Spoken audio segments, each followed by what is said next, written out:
Filipenses capítulo 2, versículos 25 a 30 e capítulo 4, versículo 18. Calma que depois a gente folheia com calma. Se vocês puderem ficar em pé, quem puder, quem não puder, fique assentado. Às vezes está com o bebê no colo, com algum outro contratempo, não tem problema.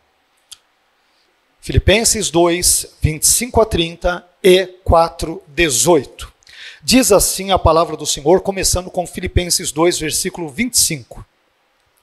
Julguei, contudo, necessário mandar-vos Epafrodito, meu irmão e cooperador, e companheiro nos combates, e vosso enviado para prover as minhas necessidades. Porquanto tinha muitas saudades de vós todos, e estava muito angustiado de que tivesseis ouvido que ele estivera doente. E de fato esteve doente, e quase à morte. Mas Deus se apiedou dele, e não somente dele, mas também de mim, para que eu não tivesse tristeza sobre tristeza. Por isso, vou-lo enviei mais depressa, para que, vendo outra vez, vos regozijeis, e eu tenha menos tristeza. Recebei-o, pois, no Senhor com todo gozo e tende-o em honra, porque pela obra de Cristo chegou até bem próximo da morte, não fazendo caso da vida, para suprir para comigo a falta do vosso serviço. Capítulo 4, versículo 18. Mas bastante tenho recebido e tenho abundância. Cheio estou, depois que recebi de Epafrodito, o que da vossa parte me foi enviado, como cheiro de suavidade e sacrifício agradável e aprazível a Deus. Amém? Vamos agradecer a Deus e vamos meditar nesse texto. Senhor, nós louvamos o seu nome. Nós te engrandecemos, te agradecemos, te adoramos, nos regozijamos na sua presença, depois de termos lido, sobretudo, esse texto da sua palavra. Te agradecemos pelos livramentos que o Senhor nos deu. Particularmente te agradeço porque o Senhor bondosamente permitiu que a minha esposa saísse dessa cirurgia e ela fosse bem-sucedida. Te agradeço também pelos parentes dos meus irmãos, que também estão bem, graças ao Senhor, pela vida do Sr. Antônio, do Sr. Wilson, de todos os demais familiares, amigos nossos, que são entes muito queridos, pessoas muito preciosas, muito valiosas para nós, e nós te louvamos porque o Senhor, de forma graciosa e misericordiosa, as preservou, e por isso nós só podemos te louvar, te engrandecer e te agradecer. Mas também, Senhor, queremos te pedir nesse momento, diante do texto ora lido, que o Senhor fale ao nosso coração, fale ao nosso intelecto, fale ao nosso ser, por meio da sua palavra. Nós precisamos ouvir a sua palavra, especialmente num mundo como o nosso, onde tantas e tantas vozes disputam a nossa atenção. Ajude-nos, ó Senhor, em meio a todo esse vozerio, que nós apenas paremos para ouvir, para escutar e para prestar atenção, e sobretudo para obedecer a sua voz, tal como expressa na sua palavra e sobretudo no Antigo e Novo Testamentos. Abençoe-nos nesta hora e que o Senhor nos instrua por meio desse texto e de um dos personagens desse texto, que o Senhor nos instrua a vivermos a vida cristã de modo que esta te glorifique, te engrandeça, te enalteça e exalte o teu nome. Nos abençoe e, por favor, mais uma vez, fale conosco. É o nosso pedido nessa noite, seguido do nosso agradecimento, em nome e para a glória do seu eterno Filho Jesus. Amém. Amém? Por favor, pode se assentar.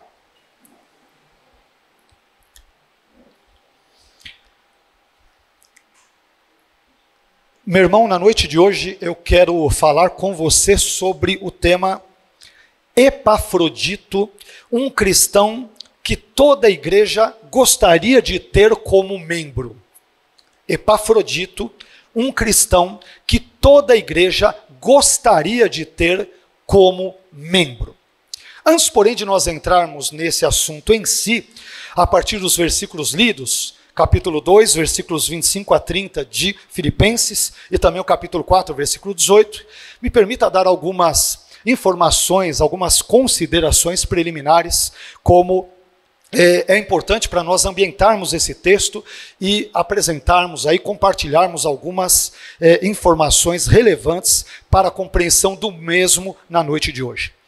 Quando falamos sobre a Epístola aos Filipenses, acabamos de ler um pequeno trecho da Epístola aos Filipenses, nós descobrimos que a Epístola aos Filipenses, juntamente com as epístolas aos Efésios, aos Colossenses e Filemão, por exemplo, são epístolas conhecidas pelos estudiosos como epístolas da prisão, visto que elas estão tradicionalmente associadas ao período em que Paulo esteve ali preso em Roma, por exemplo, em meados do 1º século da nossa era.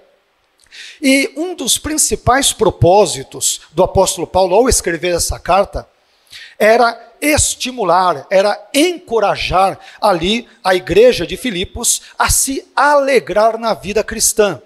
E para fundamentar esse tipo de perspectiva, esse tipo de verdade bíblica, Paulo, ele mostra aos filipenses, a partir do seu próprio exemplo, a partir dele mesmo, mesmo estando preso, que era possível se alegrar, era possível se regozijar em Deus. Por isso, nós, cristãos, devemos nos alegrar em Cristo, independentemente de quais sejam as circunstâncias. E é interessante vermos que essa epístola aos Filipenses, ela é normalmente apelidada, alcunhada, ela é chamada pelos estudiosos de epístola da alegria, porque Paulo vai dizer ali, regozijai-vos no Senhor, né? Outra vez vos digo, regozijai-vos. Ele fala sobre a alegria que deve permear, que deve circundar a vida cristã. Só que o que mais me espanta em Filipenses não é simplesmente Paulo orientar a igreja, encorajar a igreja e incentivar a igreja a se alegrar em Deus. O que me espanta é ele estando preso e ciente de que a qualquer momento pode não sair dali vivo, ele pode morrer na prisão, pode morrer, digamos, ali no calabouço ou na masmorra, e apesar de um contexto tão adverso como esse, tão sofrível como esse, tão complicado e complexo como este, ele sente alegria em Cristo, e não apenas isto, mas ele estimula os cristãos da igreja de Filipos a também terem essa mesma expressão diante de Deus, essa expressão de alegria, de regozijo, de verdadeira e profunda alegria no Senhor, a despeito, apesar das dificuldades que vez por outra nos cercam, nos circundam e acabam permeando várias áreas, várias facetas da nossa vida. E Filipos foi, nós descobrimos, lendo um pouco da história, uma importante cidade do Império Romano, que era considerada uma das portas de acesso, digamos, para a Espanha, especialmente da perspectiva das pessoas que vinham da Ásia.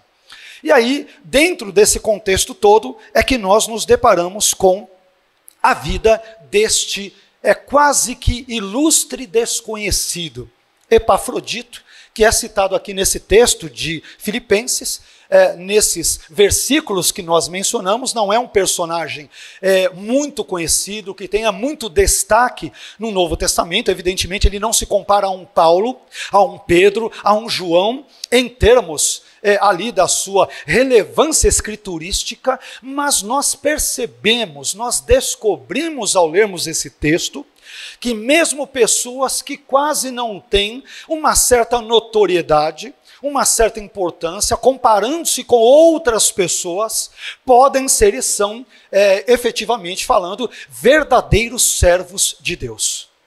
Verdadeiros servos de Deus. E diante do que eu comentei com os irmãos, como nós mencionamos no tema da nossa mensagem, eu creio que esse tema é muito propício, isto é, Epafrodito, um cristão que toda a igreja gostaria de ter como membro. Temos alguns irmãos aqui, e não somente entre os irmãos, eu mesmo, nós aqui já pertencemos eventualmente a uma ou outra igreja, a uma ou outra denominação, a uma ou outra igreja local, e nós que somos cristãos, no nosso contexto cultico, no nosso contexto litúrgico, na nossa vida eclesiológica ligada à igreja, sabemos bem que mesmo conviver com irmãos de mesma fé, não é muitas vezes algo fácil, ou é? Eu já disse para os irmãos, já tivemos a oportunidade de dizer isso em outras circunstâncias, que As igrejas, em geral, a igreja, embora seja uma instituição divina, embora tenha nascido nos céus e não na terra, embora seja plano de Deus e não dos homens, Deus é o Senhor, o dono, o criador, a fonte, o originador e o sustentador da igreja. Apesar de tudo isso ser verdade, todavia os membros da igreja, e eu estou evidentemente me incluindo entre os mesmos, são seres, vez por outra, deveras complicados e problemáticos, para dizer poucas coisas, para dar poucos predicados, talvez não tão depreciativos como talvez poderíamos dar aqui e acolá. É só olharmos para as epístolas neotestamentárias, não apenas para as epístolas, olhemos para Atos dos Apóstolos. A igreja nasce em meio a rolo, há problemas.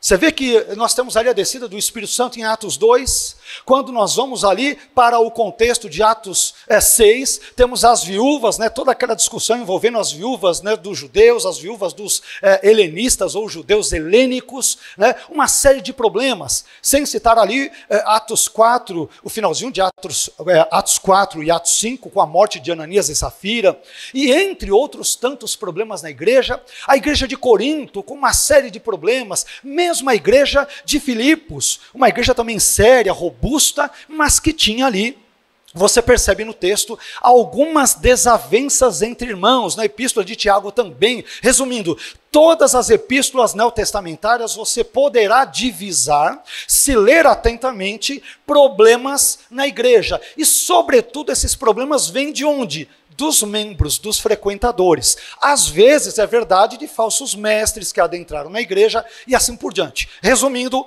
como eu já disse mais de uma vez aqui, seres humanos, nós seres humanos, estou me incluindo no pacote, somos seres problemáticos.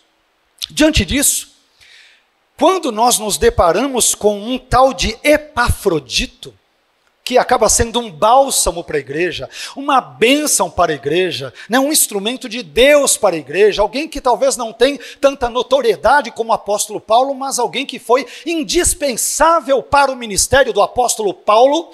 Então, nós descobrimos que Epafroditos continuam a ser profundamente necessários e indispensáveis para uma igreja cristã. A propósito, o nome Epafrodito, ele é de origem pagã e, ao que tudo indica, significa amado por Afrodite. Certamente os seus pais, oriundos de um contexto pagão, eram ali devotos dessa deusa do amor, Afrodite, e em homenagem à mesma acabaram nomeando o seu filho, que quando se converte, se torna uma verdadeira bênção para a igreja de Filipos e para a vida do apóstolo Paulo. E a partir dessas informações introdutórias é que eu quero aprender com você, eu quero compartilhar com você 8 lições breves, mas importantes, mas significativas sobre a vida e a fé deste homem chamado Epafrodito e as lições que isso pode ter, pode transbordar para a minha e para a sua vida e para essa igreja local, em nome de Jesus. Lendo esse texto, eu aprendo em primeiro lugar que Epafrodito era um companheiro nos bons e maus momentos da vida cristã.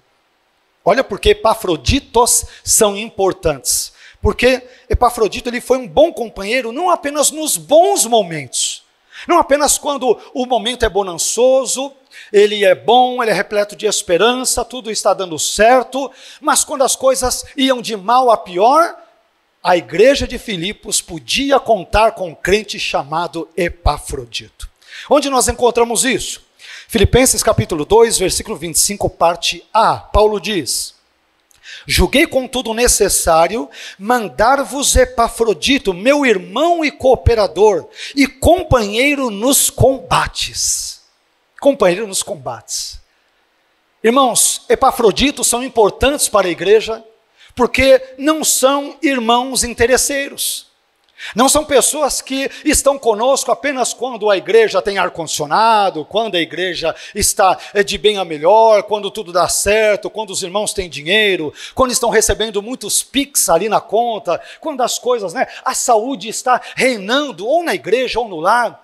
Mas pessoas como Epafrodito são como aquilo que nós chamamos costumeiramente em português, pau para toda obra. Não são pessoas utilitaristas, não são pessoas interesseiras, mas são pessoas que, na linguagem de Paulo, são companheiros nos combates.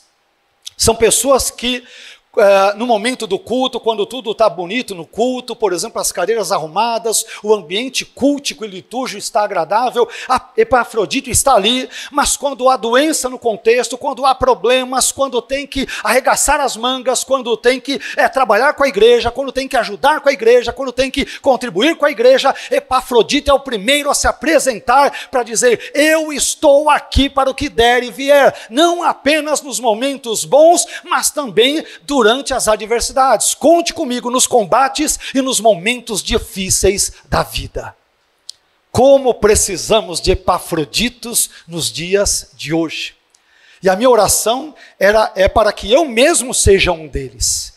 Para que Deus me dê, vamos assim denominar, me permitam usar essa terminologia apenas em caráter ilustrativo, Deus nos dê essa unção de Epafrodito, nos dê essa capacidade de imitá-lo nesse aspecto. Evidentemente nós não seguimos esse contexto, essas ideias aqui nessa igreja, como vocês muito bem sabem, mas apenas para usarmos uma terminologia ali comum, que Deus nos dê graça para agirmos como Epafrodito, uma pessoa que, diante dos combates, diante das dificuldades, diante das agruras e obscuridades da vida, dos sofrimentos e dores que muitas vezes acompanham a vida cristã. Quem é cristão, de fato, sabe, como aprendemos hoje na IBD, como falamos um pouco sobre isso, também aqui, agora há pouco, nos louvores.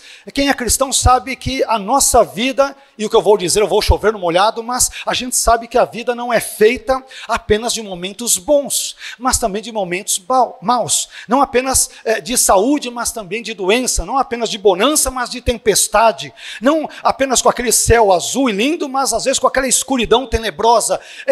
Todas estas situações adversas, contrárias e complicadas fazem parte da vida cristã. Mas abençoada é a igreja que, pela graça de Deus, pode contar com homens de Deus e com mulheres de Deus, é claro, como Epafrodito. E que Deus dê graça a essa igreja, para que esses irmãos, para que estas pessoas estejam aqui presentes, que Deus produza Epafroditos no nosso meio, que nós sejamos estas pessoas, que estejamos dispostas a combater o bom combate, para ajudar na causa do reino e glorificar ao nosso Deus. Isso permite-nos descobrir outra característica de Epafrodito, uma segunda característica, que é a seguinte. Em segundo lugar, Epafrodito, devido à sua boa reputação como cooperador, foi enviado pela igreja de Filipos para ajudar o apóstolo Paulo. Olha que coisa interessante. Poderiam procurar várias pessoas ali na igreja, mas quando pensaram, olha, o apóstolo Paulo está precisando de ajuda, quem nós podemos enviar? Epafrodito. O que você acha, Epafrodito? E você, Epafrodito? E você, Epafrodito? E qual que é o voto da igreja? Epafrodito. A reputação dele, o caráter dele, o testemunho de vida dele, a fé dele, a maneira dele agir, fazia com que as pessoas logo pensassem nele. Leia comigo, bem brevemente, Filipenses 2, versículo 25, parte B. Olha lá o que diz. E vosso enviado, ou seja, foi a igreja de Filipos que enviou Epafrodito, Paulo diz, e vosso enviado para prover as minhas necessidades. Isso é interessante porque quando lemos a Bíblia, e às vezes nós temos uma leitura contaminada, porque assistimos esses filmes do X-Men, uma série de outros filmes aí hollywoodianos, e somos tentados a ver apóstolos, cristãos, servos e servas de Deus como espécies de super-heróis, não é? Então a gente fica imaginando um super apóstolo Paulo, que não deveria nunca ficar doente, um super apóstolo Pedro, afinal de contas ele começou a andar sobre as águas, eles eram os caras, né? Era como homem de ferro, né? Alguma coisa do gênero, não ficavam quase doentes, tinha uma capa ali, ou de repente não tinha uma capa, sem capa mesmo, mas tinha a sua sandália ali, alguma coisa do gênero, eram pessoas muito fortes e tal. Mas quando eu leio esse texto, eu descubro que Paulo tinha necessidades. Eu descubro que Deus permitiu que ele ficasse preso. Eu descubro que, em razão disso, ele era uma pessoa finita, contingente, repleta de necessidades, porque apóstolos, no caso dos apóstolos bíblicos, antes de serem apóstolos, eram homens. Profetas, antes de serem profetas, são homens e mulheres. Pastores, antes de ser qualquer coisa, são homens. Cristãos, os mais piedosos, aqueles que mais oram, aqueles que mais temem a Deus, antes de qualquer coisa, são homens e mulheres de Deus, repletos de falhas, repletos de necessidades. E é diante desse contexto que Deus prepara ilustres desconhecidos como um tal de Epafrodito. Não tinha um nome tão ilustre como o de Paulo, de Pedro, de João, como dos 12 discípulos, mas era uma pessoa que ajudou Paulo num dos momentos mais cruciais e mais difíceis da sua vida, a saber, quando ele estava na prisão e, a depender da linha cronológica e histórica que você seguir, ele estava prestes, em certo sentido, a experimentar a morte. E é nesses momentos que Paulo, por exemplo, pôde se deparar com esse abençoado Epafrodito. Meus irmãos, que Deus nos ajude a termos essa graça de Deus, para ajudarmos as pessoas quando elas estiverem passando pelo vale da sombra da morte, quando estiverem passando por perrengues existenciais, como nós assim chamamos ou denominamos. Que Deus nos dê graça para auxiliarmos as pessoas nas suas necessidades e para sermos instrumentos de bênção na vida delas, e não jamais instrumentos de maldição. Portanto, que Deus nos dê graça, a mesma graça que Ele deu para esse servo de Deus chamado Epafrodito. Epafrodito. Isso permite-nos descobrir uma terceira verdade sobre ele, uma terceira lição, que é a seguinte. Tem tudo a ver, cada uma dessas lições está ali bem interligada, muito bem amarrada com as lições, quer anteriores, quer posteriores. É claro, porque tudo faz parte de um mesmo contexto. Em terceiro lugar, Epafrodito possuía um relacionamento fraterno com a comunidade de Filipos. Ele possuía um bom relacionamento com a sua igreja local. Veja o que diz Filipenses capítulo 2, versículo 26. Paulo diz: porquanto ele, Epafrodito, tinha muitas saudades de vós, ou seja, dos crentes filipenses, de vós todos, e estava muito angustiado de que vós, filipenses, tivesseis ouvido que ele estivera doente. Olha só, Epafrodito, ele tem um amor tão grande pela igreja de Filipos, e a recíproca é verdadeira, a igreja o ama tanto, que ele se preocupa em dar notícias, porque ele imagina, poxa, a igreja quer saber como que eu estou, se eu estou bem, se eu estou doente, se eu preciso de alguma coisa. A igreja de Filipos se preocupa com Epafrodito, e Epafrodito, por sua vez, também se preocupa com a igreja local da qual ele faz parte, e da qual, digamos, usando uma terminologia bíblica, ele é membro. É muito importante isso, meus irmãos, esse bom relacionamento, esse relacionamento fraterno entre os membros do corpo de Cristo, sobretudo da igreja local. É claro que, como nós mencionamos minutos atrás, ainda na nossa introdução, por sermos seres humanos e por nos relacionarmos com outros seres humanos, iguaizinhos a nós, é inevitável que eventualmente as faíscas surjam, que alguns desencontros surjam. Um irmão pensa de um jeito, outro pensa do outro. Tem irmãos que são um pouquinho mais ríspidos, outros são mais educados, alguns são um pouquinho mais, não querendo usar essa palavra, mas por falta de outra melhor nesse momento, talvez um pouco mais grosseiros, outros são mais tranquilos no trato, e isso evidentemente gera faíscas. Quando não gera outras coisas, né? Às vezes não é só faíscas, é um incêndio mesmo, de forma geral, e só o Espírito Santo para apagar esse fogo que não vem de Deus, né? Esse é o tipo de fogo que não vem de Deus. Se Paulo ali, ele acaba tendo problema, não é isso? Com Barnabé, e olha que Barnabé era calmo, hein? Eu fico imaginando, se Paulo teve problema com Barnabé, Paulo deveria ser um tanto quanto esquentadinho, colérico que era, né, conforme dizem os estudiosos, os especialistas de psicologia, mas Paulo deveria ter o seu temperamentozinho ali um tanto quanto difícil. Mas, meus irmãos, viver em comunidade é uma arte, porque nós não estamos com pessoas que são 100% iguais. Nós temos todos os tipos de pessoas na igreja. Temos aqueles que estudam mais, os que estudam menos, leem a Bíblia mais, leem a Bíblia menos, oram mais, oram menos, gostam mais de perdoar, outros talvez não gostem tanto assim quando recebem um pisão no seu calo, de modo que, irmãos, todos nós, sem exceção, precisamos da graça de Deus, para sabermos lidar uns com os outros, a despeito das nossas diferenças intelectuais, financeiras, né, teológicas e quaisquer outras que sejam. Que Deus nos dê, portanto, maturidade, amor, perdão, para que amemos o nosso irmão a despeito das disparidades teológicas, sociais, históricas, econômicas, muitas vezes políticas, que tenhamos um com o outro. Então, viver em comunidade, viver com pessoas diferentes é uma arte. Exige graça de Deus, exige amor, exige perdão, exige às vezes engolir não apenas sapos, mas engolir o brejo todo, como eu costumo dizer. Porque tem irmãozinho que um sapinho só não dá, né? Porque é uma sapaiada, parece a praga lá do Egito, né? Você quer ir, mas é um sapo atrás do outro. Você fala, meu Deus, a praga do Egito voltou. Então você engole um sapo a seco e aquele irmão vem de novo, e você engole de novo, você fala, Senhor, me dê graça que eu vou engolir logo esse brejo todo. Né? Eu vou engolir toda essa sapaiada, essa ranzada, em nome do amor cristão, em nome do trato fraterno, em nome do perdão, em nome da unidade do corpo de Cristo.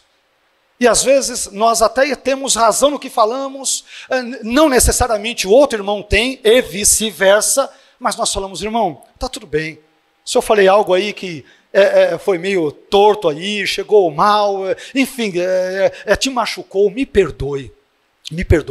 Mas quando eu leio esse texto, eu descubro que Epafrodito ama a igreja de Filipos, e a igreja de Filipos o ama também. Há uma relação cordial, fraterna, recheada, repleta, embebida no amor e pelo amor em Cristo. Meus irmãos, que Deus nos dê esse amor, amém? Que Deus nos dê esse trato fraterno. Eu sei que nós não seremos melhores do que os outros, eu sei que isso não significa sermos perfeitos neste mundo, especialmente num contexto pré-glorificação, eu sei disso, estou ciente disso, isso é muito claro para mim, sei que é também para você, mas até que cheguemos lá, que Deus nos dê graça para amarmos uns aos outros, nos suportarmos no melhor dos sentidos, uns aos outros, e perdoarmos, sobretudo porque foi assim que nós aprendemos do nosso glorioso e eterno Senhor Jesus Cristo. E essa é uma lição que nós podemos também extrair a partir do texto que nós estamos lendo e sobre o qual estamos meditando.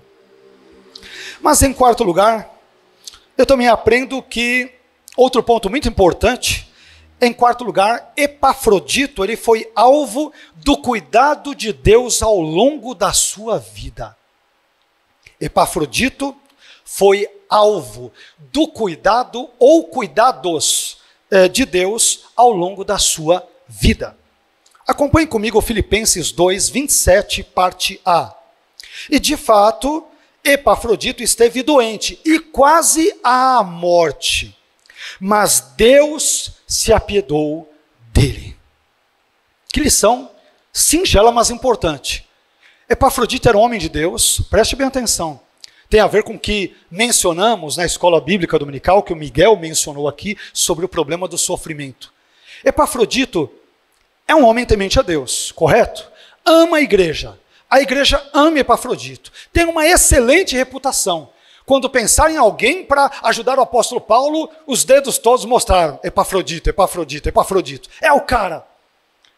Só que esse sujeito, por causa do seu amor a Cristo, a obra de Cristo, ao reino de Deus, ficou doente e quase chegou à morte.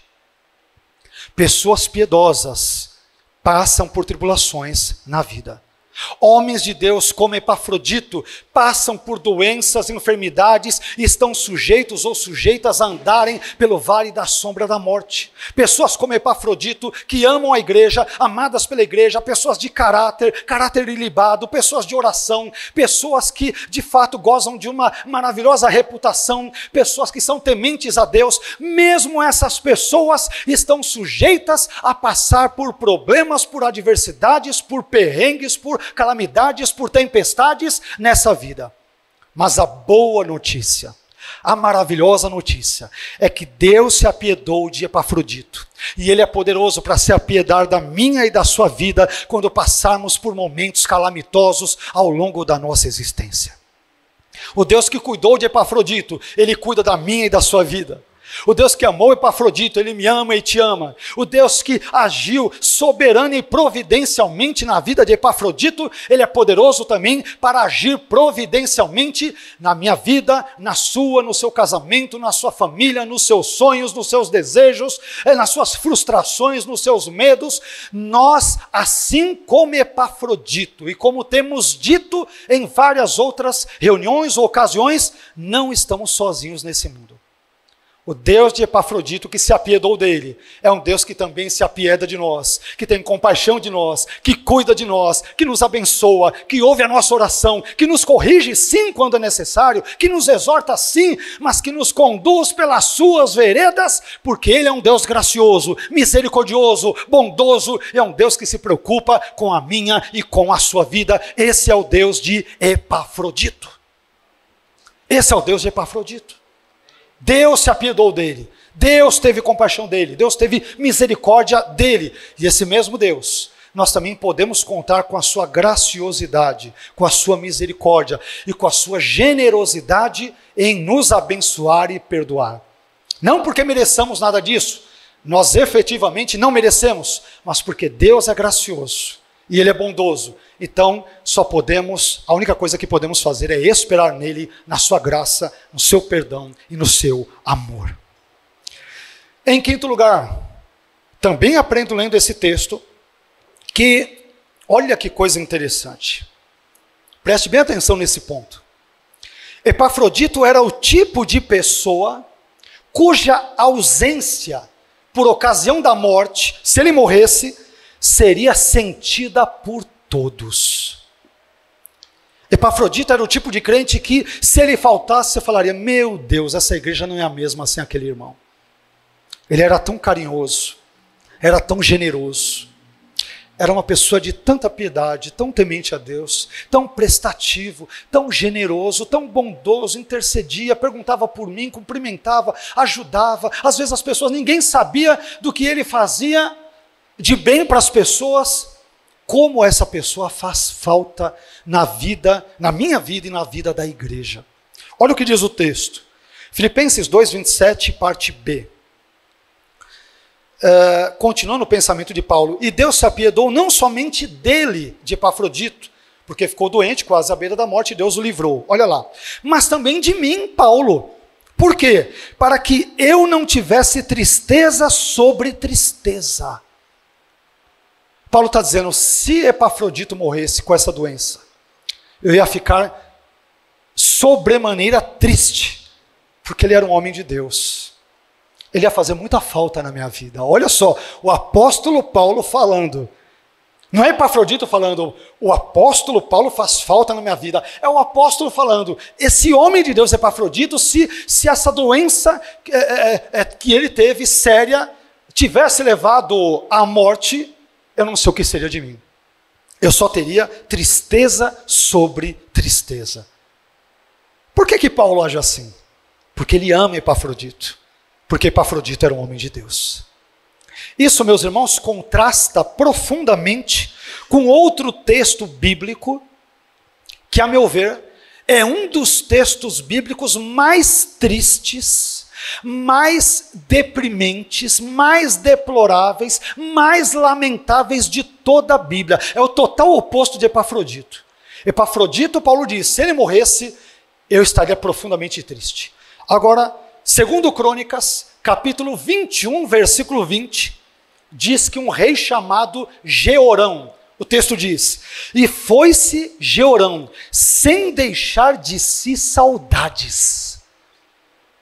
Eu não sei o que você pensa desse texto, mas é um texto que eu acho bem deprimente. Né? Já pensou na lápide, se colocassem dizeres na lápide de Jeorão, esse daí já foi tarde. Né? Esse daí é livramento de Deus. Não era um Epafrodito. Foi rei, mas segundo Crônicas 21, 20 diz que ele foi e ninguém teve saudade dele. E aqui, inevitavelmente, eu tenho que fazer a pergunta para você e para mim. Não precisa respondê-la audivelmente, responda para você mesmo, na sua consciência diante de Deus. Que crente você tem sido? Que tipo de pessoa, ou melhor, você tem sido? Você tem sido Epafrodito ou você tem sido Jeorão? Se você partisse hoje, amanhã, nesses dias, o que as pessoas diriam da sua partida? O que as pessoas pensariam acerca da sua vida? Esse daí, com perdão pela expressão, como dizem, não fede nem cheira. Nunca ajudou em nada, muito pelo contrário, às vezes mais atrapalhava do que tudo. O diabo nem precisava de ajuda, porque esse daí ajudava bem o chifrudo. Claro que eu estou pintando um negócio bem ruim, né? Aqui é um crente bem meia boca mesmo, se é que é crente. Aí é a desgraça isso aí, né? Mas, irmãos, não é por causa do nosso nome, mas é por causa da presença de Deus em nós. Será que quando partirmos, as pessoas, nada mudará para elas? É um dia como outro qualquer? Ou, poxa vida, aquele irmão era de oração, era temente a Deus, era uma boa companhia, tinha um papo agradável, nos encorajava, intercedia por nós, se preocupava com a minha família, orava, estava disposto a ajudar, era um homem de Deus, era uma mulher de Deus, era um exemplo. Eu me espelho na vida dele, na vida dela, como eu queria ser igual a ele ou igual a ela. Ou as pessoas dirão, bom, esse daí já vai tarde. Não fez nenhuma diferença, até onde pude perceber, pelo menos na minha vida, na comunidade, não fez diferença nenhuma, diferença zero. Irmãos, isso é muito sério. Eu sei que aqui talvez seja um caso um pouco mais exagerado, né? E assim por diante, aquela ideia 8 ou 80, né? Mas a Bíblia fala sobre isso. E isso chama-nos à responsabilidade para que reflitamos sobre o tipo de vida que temos vivido diante de Deus. Isso não é só para a igreja, é para tudo. Se você eventualmente, marido, falecer antes da sua esposa, será que será um livramento para ela? Ou ela de fato vai sentir falta? O mesmo em termos inversos. Se a mulher ali falecer, como que o seu marido te verá, mulher de Deus? Como uma bênção ou não? Filhos, parentes, amigos, como que as pessoas nos veem? Isso é muito importante. Paulo disse, se Epafrodito se fosse, eu estaria profundamente triste, porque ele foi um verdadeiro homem de Deus, um instrumento de Deus para abençoar a minha vida. Irmãos, nós temos sido instrumentos de Deus para abençoar a vida dos outros, ou temos sido, às vezes, pedras de tropeço? A Bíblia fala sobre vários tipos de pedras, não é isso? Pedras vivas, mas também fala sobre pedras de tropeço. E eu desconfio que, eventualmente, possa existir um ou outro irmão no corpo de Cristo que seja uma pedrinha no rim. Causa dor para o corpo de Cristo, causa desconforto. E olha que eu tive já 3 vezes pedra no rim, e posso dizer com propriedade, com autoridade, embora eu não queira esse tipo de autoridade, que é horrível sentir dor. Mas que tipo de pedra somos? Pedras vivas como Epafrodito? Ou eventualmente uma pedra no rim, como Jeorão? Esse daí morreu, não fez diferença nenhuma. Aliás, que bom que ele foi. Não vai mais causar problemas para a nossa vida. Esses dias, aliás, por falar em problemas, eu li um pensamento bem comum, aí, bem popular, que dizia que eu prefiro quem diz problema do que quem causa um. Né? Se você fala problema, tudo bem, não causa problema na vida dos outros, menos mal. Agora, se você diz problema e causa problema na vida dos outros, aí o problema é duplo, né? Aí só Deus na causa mesmo. Então, que Deus nos ajude a sermos como Epafrodito, bênçãos dele, instrumentos de Deus na vida das pessoas. Você tem sido um instrumento de Deus na sua casa, no seu casamento, na sua comunidade local, no seu trabalho. Você tem sido uma bênção ali ou não? Esse ponto é muito importante para a nossa reflexão. Em sexto lugar, sexto e antepenúltimo lugar, são 8 lições, estamos na sexta. Em sexto lugar, eu descubro lendo esse texto que Epafrodito era alguém cuja presença proporcionava alegria aos irmãos de Filipos. Como eu disse para vocês, os pontos estão intercalados. Esse ponto sexto, ele é quase que o inverso do ponto quinto, né? Paulo diz que se Epafrodito faltasse, morresse, ele sentiria tristeza. Agora, o inverso. Epafrodito era aquela pessoa que, quando chegava, era a alegria das pessoas, a alegria da comunidade, né? Era uma presença benquista. Era uma pessoa bem-vinda, não era uma persona non grata. Era uma pessoa legal, que agregava, acrescentava no papo, na vida, na conversa, no exemplo de piedade. Veja onde nós encontramos isso. Filipenses capítulo 2, versículos 28 a 29, parte A, que diz: por isso vou-lo enviei, ou seja, enviei Epafrodito, Paulo está dizendo, mais depressa, para que, vendo outra vez, vos regozijeis, e eu, Paulo, né, tenha menos tristeza. Versículo 29, recebei-o, pois, no Senhor com todo o gozo. Paulo está preso, está passando por uma situação pessoal e particular difícil, mas está preocupado com a igreja de Filipos. Isso é outra coisa interessante nesse texto. Embora a nossa ênfase seja Epafrodito e não Paulo, a postura de Paulo é igualmente muito interessante e chama muito atenção. Porque ele está preso e ele se preocupa com a igreja, com a saudade da igreja, quer que a igreja esteja feliz, está preocupado com o bem-estar da igreja, ele está preocupado mais com a igreja do que com ele mesmo. Paulo é alguém que ama a igreja, ele ama o povo de Deus.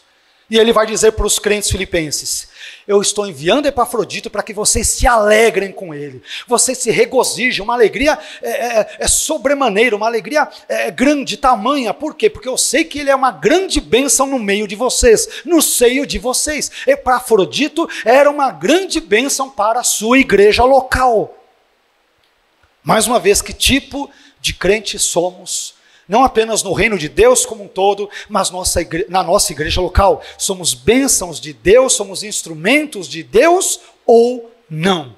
Essa pergunta também nos é sugerida a partir do exemplo aqui dessa mini biografia desse homem de Deus do passado chamado Epafrodito.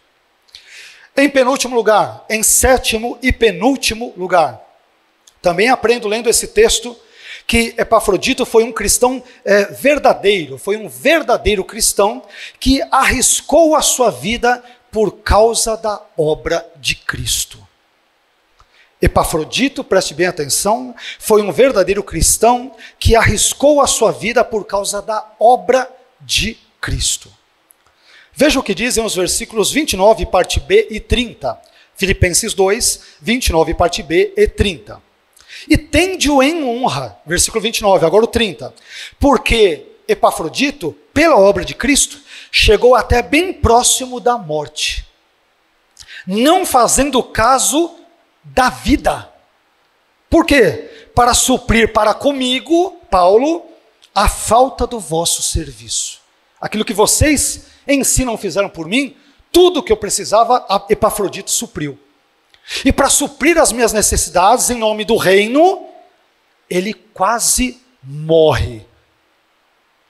E ele achou mais importante servir a Deus do que a sua própria vida. Estão entendendo quem é Epafrodito? É crente, como diria o outro, raiz. Não é crente Nutella. É crente mesmo. É crente, é homem de Deus. E esse ponto, meus irmãos, ele é muito interessante porque muitas pessoas estão dispostas a viver para Cristo e por Cristo. Poucas pessoas, contudo, estão dispostas a morrer por ele se for necessário. Epafrodito era uma dessas pessoas. Eu vou servir a Deus. Se morrer, morri. Cristo era mais importante do que a própria vida dele. Cristo era mais importante do que o bem-estar dele. Cristo era mais importante do que receber isenção de perseguições ou tribulações. Jesus era mais importante do que a própria vida dele. Aliás, curiosamente, vou te dizer algo que talvez poderá assustá-lo. Atos capítulo 1, versículo 8, aquele texto que é muito usado, sobretudo em contextos pentecostais ou neopentecostais, quando o assunto envolve o empoderamento do Espírito Santo, tem a ver com isso. Mas talvez não para aquilo que nós imaginemos. Atos 1,8 vai dizer que recebereis a virtude ou o poder, a dinamis, o poder, o empoderamento do Espírito Santo, que há de vir sobre vós, e em consequência disto, o que diz o texto de Atos? Ser-me-eis testemunhas, tanto em Jerusalém, Judeia, Samaria, até os confins da terra. Nós sabemos que ali a palavra para testemunhas em grego vem da palavra mártir, que refere-se a alguém que morre por causa da sua fé. Então Jesus está dizendo ali, e isso é registrado por Lucas em Atos, que a pessoa que é empoderada pelo Espírito Santo, que é dotada com o Espírito Santo, a pessoa cujo Espírito Santo vem com poder sobre ela, ela está disposta inclusive a ter a sua vida como nada, a reputar a sua vida como nada, porque ela está disposta a ser testemunha no sentido de morrer, se isso for necessário, em prol do reino de Deus, o reino de Cristo, o reino do Cordeiro. Esse era Epafrodito, conforme o testemunho do próprio apóstolo Paulo. Ele chegou até bem próximo da morte, não fazendo caso nenhum da sua vida, para suprir junto a Paulo aquilo que lhe faltou por parte da igreja de Filipos.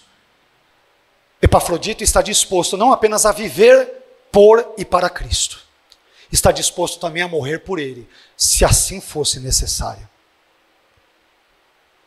Eu sei que nós aqui no Brasil não passamos, graças a Deus, num certo sentido, em outro, não sei se é graças a Deus, de forma geral, como força de expressão.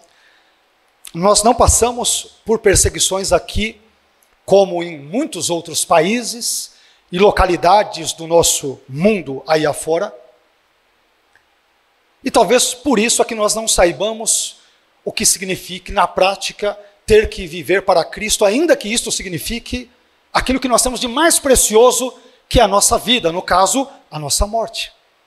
Mas Epafrodito, para ele, como Paulo dirá em outro contexto, ainda nesse mesmo livro, para Epafrodito, o viver é Cristo e o morrer é lucro. Se eu viver, eu estou com Cristo, se eu morrer, eu estou com Ele, é lucro. O cristão, da perspectiva paulina, da perspectiva bíblica, ele não tem saldo negativo, ele nunca perde. Porque se ele vive para Cristo. Se ele morre com Cristo. E qualquer uma das duas formas, ele está com Cristo, e portanto, para ele, a vida cristã é puro lucro, é puro ganho, nunca é perda. Amém? Irmãos, nós estamos no lucro. Amém? Se somos cristãos verdadeiros, se vivemos, glórias a Deus, se morremos, glórias a Deus. Vivos estamos no lucro, se morrermos estamos no lucro. Esse é Epafrodito. Se viver, tudo bem, se morrer, glória a Deus, está tudo bem também. Afinal de contas, nós não vamos viver aqui para sempre. Então, vivo por Cristo e para Cristo, e se um dia Ele me chamar, eu estarei com Ele também, e que seja por meio de um testemunho em que eu o glorifique. Esse era Epafrodito. Epafrodito. Isso nos conduz ao oitavo e último ponto, oitava e última lição sobre Epafrodito, que a essa altura da nossa mensagem ficou mais do que sobejamente claro esse ponto, que aparece em Filipenses 4,18, aquele outro texto, por último, que pedi para vocês lerem, que também fala sobre Epafrodito. Em oitavo e último lugar, Epafrodito era alguém que tinha o hábito de servir. Ficou bem claro já isso ao longo da mensagem, né? Epafrodito era um cristão que tinha o hábito de servir. Veja o que diz Filipenses 4,18. Paulo diz: mas bastante tenho recebido, e tenho abundância, Por quê, Paulo? Cheio estou, depois que recebi de Epafrodito, o que da vossa parte me foi enviado, como cheiro de suavidade e sacrifício agradável e aprazível a Deus. Paulo está dizendo, sabe por quê? Em boa parte do meu ministério eu fui bem sucedido? Não é só porque o Espírito Santo veio sobre ele, isso é óbvio, claro. Não é só porque Deus o chamou, claro, porque Deus vocacionou Paulo, é claro. Não é só porque ele era um homem temente a Deus, é claro, mas porque Deus também colocou crentes, pessoas, sempre muito bem-vindas, como Epafrodito na vida dele. Preste bem atenção ao que eu vou te dizer. Não existe homem de Deus, por mais cheio do Espírito Santo que seja, como o apóstolo Paulo, que não precise de um Epafrodito ao seu lado. Orando por ele, intercedendo por ele, trazendo-lhe aquilo que ele precisa, ajudando a cumprir o seu ministério. Eu aprendo com esse texto, meus irmãos, que nós não somos ilhas, que cristianismo não se faz sozinho. Nós fazemos cristianismo em conjunto, não fazemos de forma solitária, mas de forma solidária. Precisamos uns dos outros. Eu preciso de você, mas você também precisa de mim. Precisamos ambos uns dos outros e todos nós juntos, enquanto igreja, precisamos de Deus, do Espírito de Deus, da graça de Deus, do amor de Deus, do poder de Deus. Nós precisamos uns dos outros. Não existe cristão, por mais semelhante que seja a Paulo, mais ungido, mais temente, mais sábio, mais culto, mais piedoso, mais temente, que não precise de um abençoado Epafrodito do seu lado. Todos nós precisamos de alguém. Todos nós precisamos da oração de alguém, da intercessão de alguém, de uma palavra de carinho de alguém, de um afeto de alguém, de uma demonstração de amor de alguém, do perdão de alguém. Todos nós precisamos uns dos outros, e esse texto nos mostra quão importantes os Epafroditos são para a vida de uma igreja local. Podem talvez não ser tão importantes como Paulo, mas isso, a igreja não é um palco para que as estrelas hipotéticas brilhem. Quem deve brilhar é Cristo. Amém? Mas que Deus coloque Epafroditos no nosso caminho. E nos ajude a ser também um Epafrodito na vida dos outros. Sejamos instrumentos de bênção e não de maldição na vida uns dos outros, em nome de Jesus. Amém? E assim eu quero terminar essa mensagem, quero convidá-lo a ficar em pé. E quero orar com e por você, em nome de Jesus.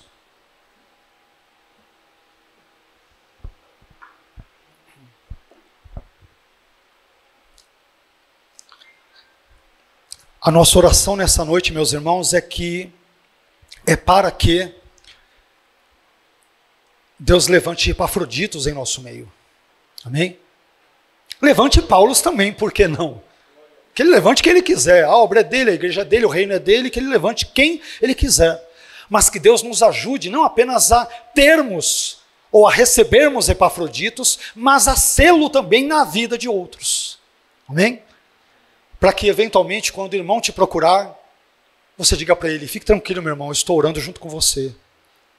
E se está precisando de alguma coisa, não só vou orar, se puder eu vou fazer um pix na sua conta. Eu vou te ajudar. Está precisando de uma cesta básica, eu vou te ajudar. Às vezes, e eu já disse isso em outros contextos, pecamos por meio de uma falsa piedade. Às vezes, eu não estou generalizando. Às vezes nós pecamos por meio de uma falsa espiritualidade, uma espiritualidade hipócrita, quando nós damos um tapinha nas costas do nosso irmão, sabendo que ele não tem nem comida, não tem nem o que comer, e damos um tapinha piedoso, entre aspas, e falamos, fique em paz, eu vou orar para que Deus te dê comida. Meu irmão, você não tem que orar para Deus dar comida para ele. Se você tem condições, dê você comida para ele. A não ser que a sua situação esteja igual ou pior que a dele, ok, chame alguém para que possa ajudá-lo. Às vezes, eu já disse isso é muito forte que eu vou dizer, é forte mesmo. Tem momentos em que orar por alguém, quando você deveria ajudar, é um ato de impiedade, não de piedade. Tem orações que são ímpias, quando nós oramos por pessoas acerca das quais deveríamos fazer mais do que orar. Poderíamos e deveríamos ajudar. Existem tipos de orações que são ímpias, porque a gente sabe que poderia fazer muito mais. A gente sabe que poderia contribuir muito mais. Sabe que colocar a mão no bolso, dar R$100, 150, ajudaria a inteirar o aluguel, o irmão não seria despejado, a irmã teria o que comer, teria como dar o leite da criança, comprar uma fralda, e às vezes nós, por meio de uma pseudo-piedade, falamos, fique em paz que eu vou orar por você. Meu irmão, não é momento para orar, é momento para agir. Tem momentos em que nós não devemos orar, é agir. Amém? Deus disse para Moisés, por que clamas a mim? Diga ao povo que marche. Ô Moisés, agora não é hora de orar. O faraó está chegando no encalço. Pernas para que te quero. Vai, anda. Não, Deus, eu quero orar agora para ver se... Meu irmão, você não sabe que a irmã está passando por dificuldade? Se tem uma reservinha, poxa vida, R$100, você vai morrer se não tiver R$100? E obviamente eu estou dizendo para quem tem condições, tá? Eu sei que tem pessoas que podem estar em situações difíceis, é evidente, e eu digo isso com todo o respeito do mundo, mas se você tem condições, meu irmão, pare de orar e comece a agir.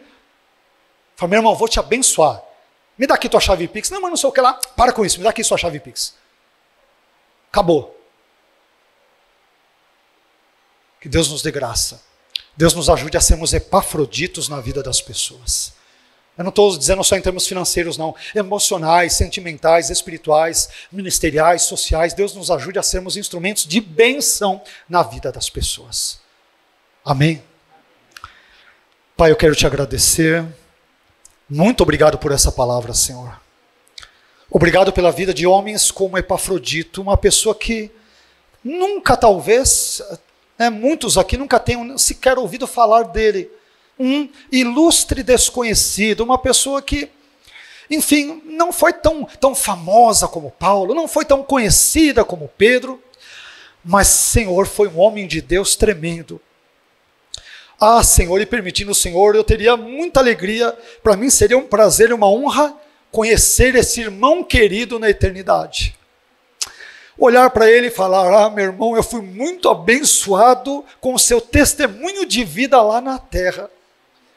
A sua vida me inspirou, a sua piedade me inspirou, o seu desapego me inspirou, o seu amor maior para com Cristo e menos para com a sua própria vida me inspirou, meu irmão. Como você foi um irmão abençoado, eu falei sobre você, eu preguei sobre você ali na terra. Ajude-nos, ó Senhor, a sermos como Epafrodito, a sermos instrumentos de bênção na vida dos nossos irmãos.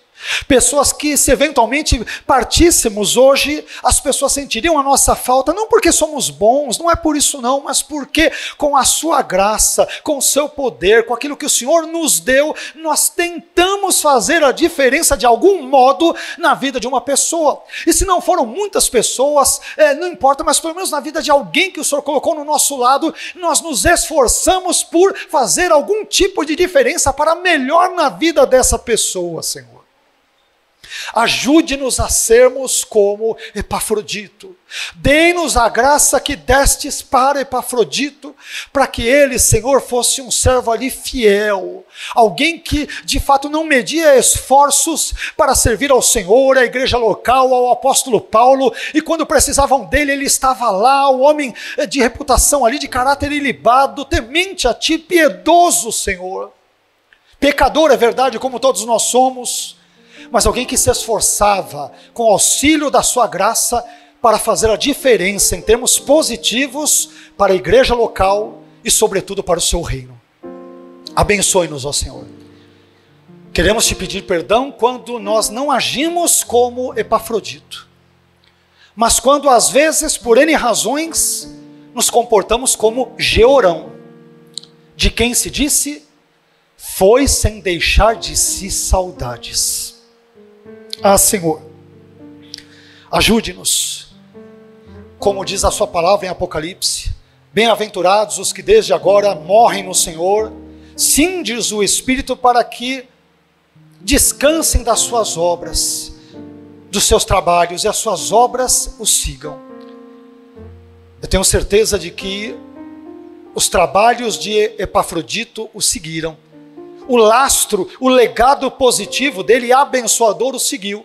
A tal ponto de que em 2023, há cerca de 2000 anos depois dele ter vivido nesse mundo, nós estarmos aqui repercutindo aquilo que ele fez com a sua graça, com o seu auxílio, com o seu poder, com que o Senhor o dotou e o abençoou. Ajude-nos a fazermos diferença na nossa família, no nosso casamento, na nossa sociedade, no nosso trabalho, na nossa igreja local, na nossa comunidade. Ajude-nos a sermos Epafroditos, pessoas queridas, amadas e que te sirvam com alegria no coração. E perdoe-nos, portanto, quando nós não agimos assim. Perdoe-nos. E que toda honra, toda glória e todo louvor sejam dados somente, única e exclusivamente a Ti. Em nome de Jesus. Amém. Amém.